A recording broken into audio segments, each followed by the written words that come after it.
Pagi itu, rumah terasa begitu luas dan sunyi. Ani baru saja berangkat ke pasar untuk belanja kebutuhan pesta pernikahan kami, meninggalkan aku berdua saja dengan Ibu Kumala di dapur. Aku berdiri di ambang pintu, memperhatikan calon ibu mertuaku itu sedang sibuk memotong sayuran. Daster rumahannya yang berbahan tipis bergerak mengikuti gerak tubuhnya yang masih sangat terjaga, memancarkan aura wanita matang yang begitu menggoda. Aku melangkah mendekat, sangat dekat, hingga aku bisa mencium aroma parfum melati yang bercampur dengan bumbu dapur. Aku sengaja mengulurkan tangan, seolah hendak mengambil gelas di rak tepat di atas kepalanya, membuat tubuhku hampir bersentuhan sepenuhnya dengan punggungnya.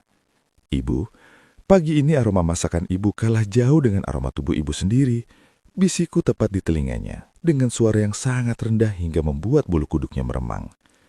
Ibu Kumala tersentak kecil. Ia menghentikan gerakan pisaunya. "Jangan begitu, Susanto. Ingat sebentar lagi kamu jadi menantu saya," ucapnya sambil mencoba menjauhkan diri, namun kakinya seolah terpaku di lantai dapur. Ia menolak dengan kata-kata, tapi aku melihat nafasnya mulai tidak teratur. Aku kembali merayunya, menyentuh pundaknya dengan ujung jariku. Wibawa ibu adalah hal terindah yang ingin aku taklukkan. Bisikku lagi. Ia kembali menggelengkan kepala, pura-pura sibuk dengan masakannya, tapi ia membiarkan tanganku tetap di sana. Berkali-kali ia berkata tidak, tapi matanya yang sayu saat menatapku justru berkata iya. Aku tahu ini gila, aku tahu ini salah, tapi melihat bagaimana seorang wanita berwibawa seperti Ibu Kumala mulai luluh oleh rayuanku di dapur ini, aku tidak pernah bisa menyalahkan siapapun. Ini adalah tentang rasa yang tidak bisa dipenjara oleh status. Ibu Kumala tidak berani membalikkan badannya sepenuhnya. Dia tetap membelakangi saya. Namun saya bisa melihat dari pantulan di keramik dinding dapur, matanya terpejam sesaat. Tangannya yang memegang sodet tampak kaku. Di usia kepala 5, Kumala adalah tipe wanita yang auranya justru semakin memikat. Matang, tenang, namun menyimpan kegelisahan yang hanya bisa dibaca oleh laki-laki yang sudah makan asam garam kehidupan. Saya tidak mundur. Justru saya melangkah 1 senti lebih dekat, hingga ujung sepatu saya hampir menyentuh tumitnya yang tanpa alas kaki. "Ani, masih lama, Bu? Mungkin 1 jam lagi," kata saya. Suara saya sengaja saya buat pelan, bergetar di frekuensi rendah agar merambat langsung ke sarafnya. Saya melihat dia menelan ludah dengan susah payah. Iya, Santo. Kamu tunggu saja di depan. Biar ibu selesaikan ini," jawabnya terbata. Tapi suaranya mengkhianati kata-katanya. Ada nada pasrah yang sangat halus di sana. Saya tertawa kecil. Suara tawa yang dalam dan maskulin yang biasanya membuat wanita merasa terintimidasi sekaligus terlindungi. Saya meraih botol kecap di dekat tangannya. Namun dengan sengaja, kulit lengan saya bergesekan lama dengan kulit lengannya yang halus. Sentuhan itu singkat, tapi efeknya luar biasa. Ibu Kumala seolah tersengat listrik. Dia meletakkan sodetnya dan akhirnya berbalik, menatap saya dengan wajah yang sudah merah padam hingga ke telinga. Jarak kami kini sangat berbahaya. Saya bisa melihat detak jantungnya yang cepat melalui gerakan kain dasternya. Di masyarakat kita, posisi ibu mertua adalah posisi yang suci dan tinggi. Namun sore ini, saya sedang menanggalkan semua status itu. Saya ingin dia melihat saya bukan sebagai calon menantu, tapi sebagai laki-laki yang tahu bahwa dia kesepian di rumah sebesar ini. "Ibu tampak lebih cantik saat sedang bingung seperti ini," bisik saya lagi, sambil menatap langsung ke dalam matanya yang mulai berkaca-kaca karena ketegangan. Dominasi saya adalah tentang ketenangan. Saya tidak menyentuhnya secara kasar, saya hanya mengurung ruang geraknya dengan keberadaan saya yang dominan. Kumala benar-benar tak berkutik. Dia mencoba mencari kata-kata untuk memarahi saya, tapi lidahnya keluh. Dia hanya bisa menggenggam pinggiran meja dapur dengan erat, mencari pegangan karena kakinya mungkin sudah mulai terasa lemas.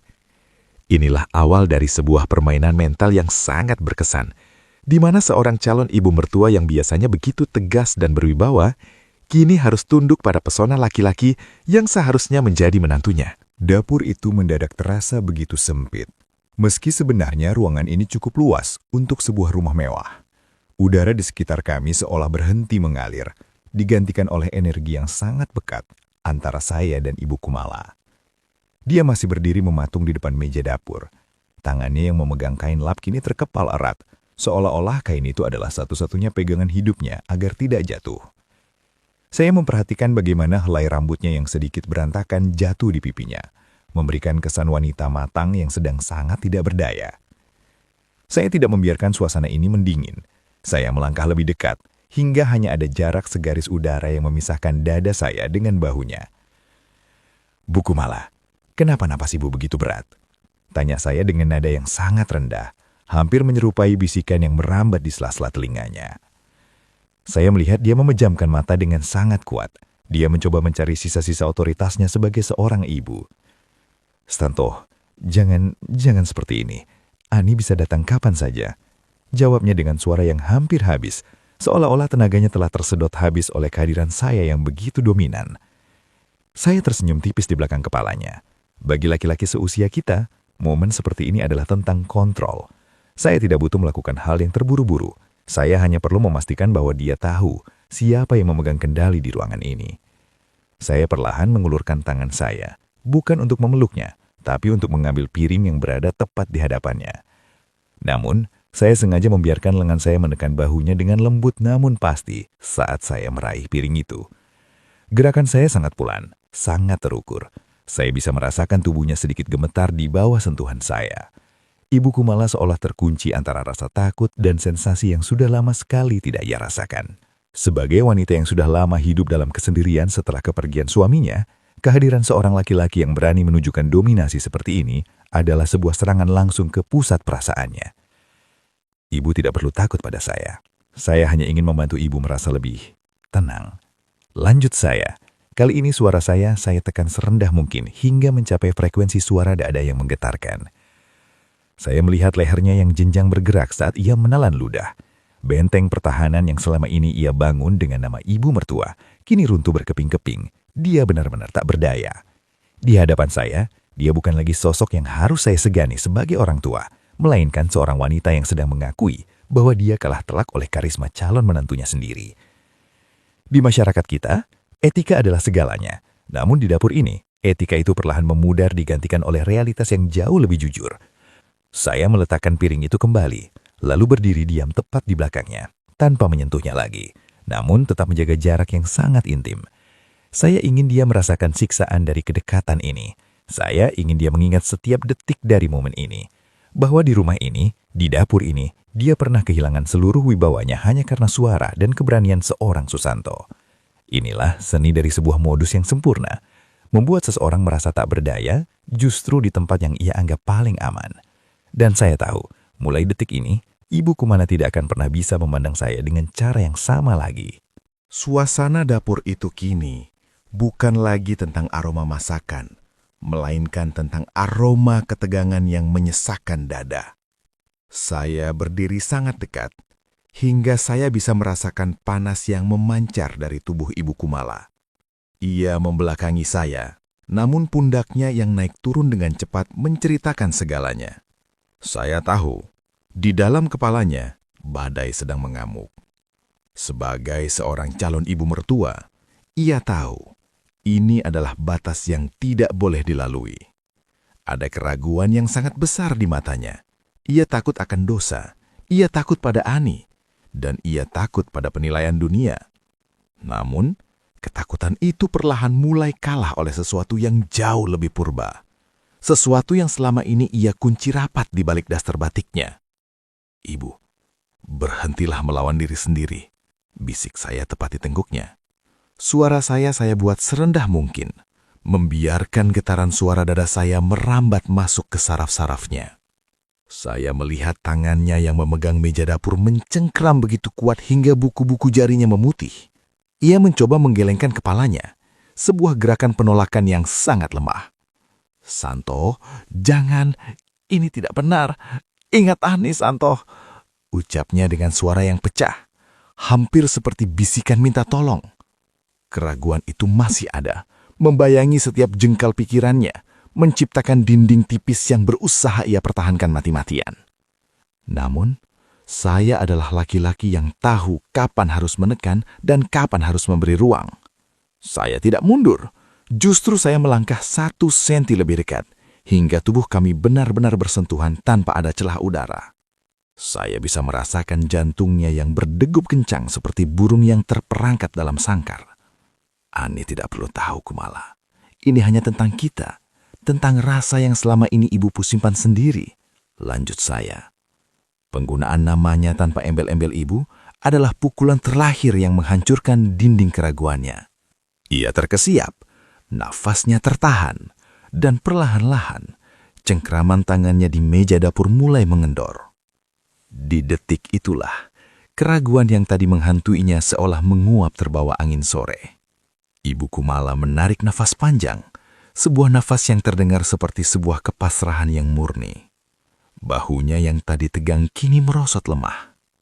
Ia membalikkan badannya perlahan, menatap saya dengan mata yang sudah tidak lagi menunjukkan perlawanan. Yang ada hanyalah tatapan seorang wanita yang akhirnya menyerah pada keadaan. Seorang wanita yang sadar bahwa ia telah kalah telak oleh karisma laki-laki di hadapannya. Ia tak berdaya bukan karena saya memaksanya, tapi karena hatinya sudah tidak mampu lagi membohongi keinginan yang sudah lama terkubur. Ujung-ujungnya, ia pasrah sepenuhnya.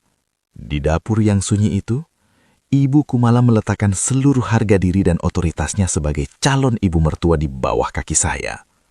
Ia menunduk, menyandarkan keningnya di dada saya, seolah mengakui bahwa mulai detik ini, dialah yang membutuhkan perlindungan saya. Siraman rohani yang saya berikan melalui ketenangan dan otoritas suara saya telah bekerja dengan sempurna. Saya telah mendapatkan Ibu Kumala seutuhnya, jiwanya, raganya, dan segala rahasianya.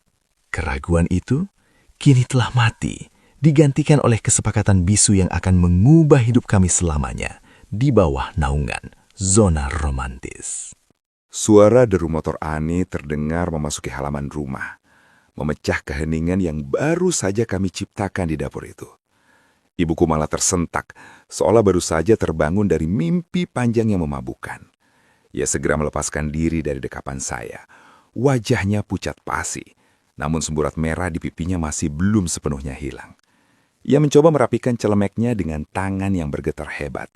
Matanya liar mencari-cari apa saja yang bisa ia kerjakan agar terlihat normal.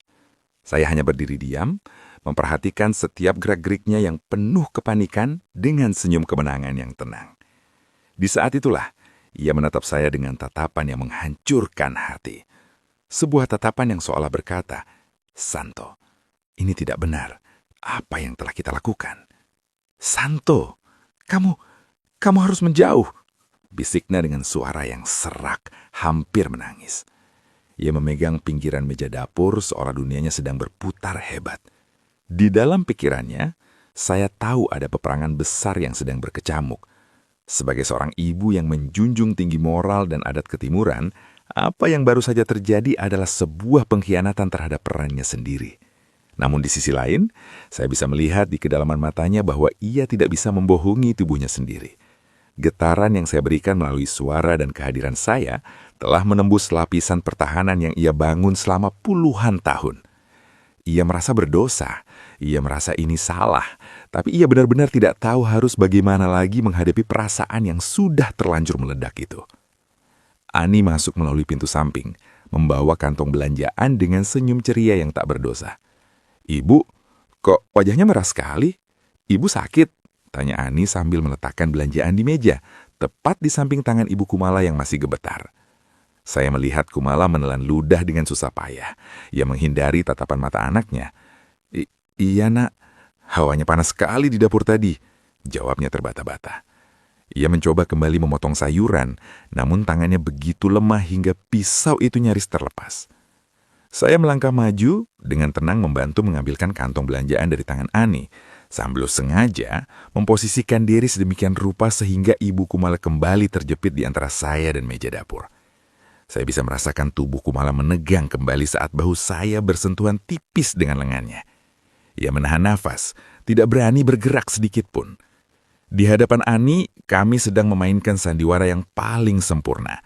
Namun di bawah permukaan meja, ada sebuah rahasia yang beratnya seperti gunung. Ibu Kumala tidak tahu harus berbuat apa. Jika ia mengusir saya, ia takut rahasia ini akan terbongkar. Namun jika ia membiarkan saya tetap dekat, ia tahu ia akan semakin tenggelam dalam ketakberdayaan ini. Ia terjebak dalam labirin emosi yang saya buat sendiri. Setiap kali saya berbicara pada Ani dengan nada yang ramah, ibuku malah seolah merasa disayot sembilu. Namun setiap kali mata saya melirik ke arahnya dengan tatapan yang penuh arti, saya melihat ia hanya bisa menunduk pasrah. Ia telah sampai pada titik di mana ia menyadari bahwa mulai hari ini hidupnya tidak akan pernah sama lagi. Ia adalah seorang ibu, ya, tapi ia juga seorang wanita yang baru saja menyadari bahwa ia telah takluk seutuhnya kepada laki-laki yang seharusnya menjadi menantunya. Ketakberdayaan ini adalah hukuman sekaligus kenikmatan yang harus ia tanggung sendirian. Karena di dapur ini, di antara aroma masakan dan kehadiran saya, ia telah kehilangan jalan pulang ke dirinya yang dulu. Hari pernikahan itu semakin dekat. Dekorasi sudah terpasang, undangan sudah tersebar, dan Ani tampak begitu bahagia dengan senyum yang terus terpancar dari wajahnya. Namun, di balik keramaian itu, ada sebuah rahasia yang terkunci rapat di antara aku dan Ibu Kumala. Rahasia yang tercipta dari setiap rayuan yang awalnya ditolak, namun akhirnya diterima dengan pasrah di sudut-sudut rumah yang sepi. Aku menatap Ibu Kumala yang sedang duduk di kursi ruang tamu. Ia kembali menjadi sosok calon ibu mertua yang anggun dan berwibawa di depan tamu-tamu yang datang. Tidak ada lagi getaran di bibirnya seperti malam itu. Tidak ada lagi sisa-sisa siraman rohani yang kami lalui berdua. Kami telah sepakat untuk kembali ke peran masing-masing, mengenakan topeng paling sempurna demi kebahagiaan Ani. Banyak orang mungkin akan menghakimi. Banyak orang akan mengatakan bahwa ini adalah pengkhianatan yang paling kejam. Namun, saat aku berdiri di sini, menatap masa depanku, aku sampai pada satu titik pemikiran yang tenang. Aku tidak akan menyalahkan satu sama lain.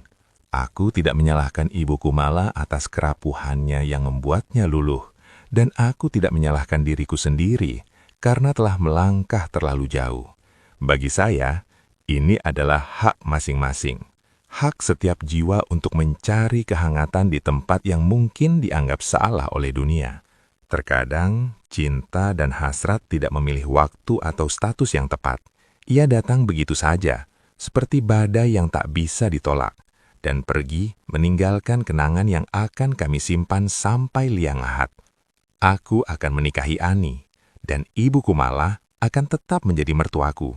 Dunia akan melihat kami sebagai keluarga yang sempurna, tanpa pernah tahu bahwa di balik dinding rumah ini pernah ada getaran ekstrim yang menyatukan dua hati yang seharusnya terpisah oleh batas restu.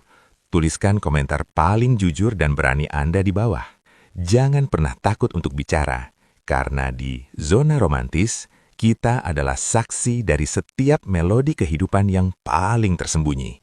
Terima kasih telah mendengarkan cerita ini di Zona Romantis, kumpulan kisah dan cerita-cerita romantis terbaru.